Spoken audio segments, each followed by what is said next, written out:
you know about a lot, especially the ancient world and stuff. I mean, how do they stack up? I mean, they're not really that special as far as the history of warfare goes and what they did.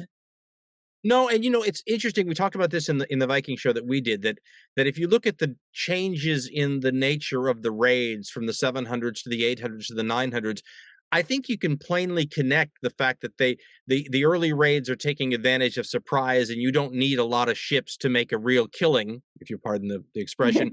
But that when the pirate raids are more expected and the defenses are better prepared, the Vikings have to bring more ships and more people because they're ready for them, right? That's so you bring up how they would have fared in the ancient world. No, they're not that special, but part of it is that the period itself in Europe, and let's make that distinction. In Europe, it's not a complicated period of warfare, right? There's not a lot of tactical maneuverings.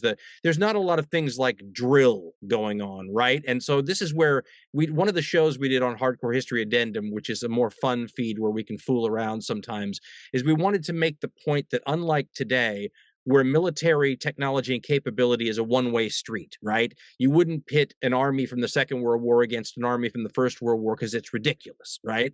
But in history, that's not been the case. And up until about probably Napoleon's time, it was not altogether unrealistic to imagine armies from earlier periods beating armies from later periods. So we pitted the Romans of Caesar's time against the Normans at Hastings.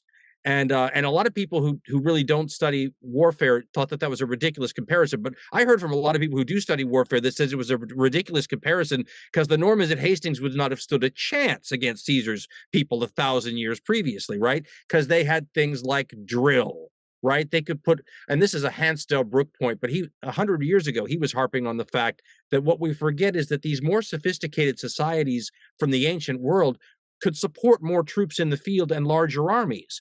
So whereas a Viking army of 10,000 is a really large Viking army, a 10,000 man force in the Roman Empire is a glorified reconnaissance in force, right? They put 40,000 men armies in the field because they could feed them, right?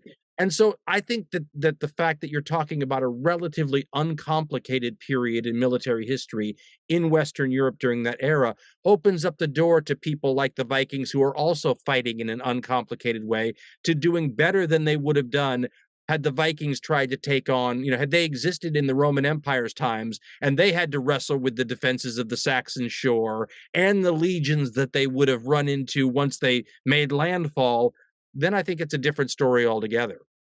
Well, that war correspondent I was just mentioning that I was listening to, although he was talking kind of the opposite there, at least in some circumstances What did where, he think?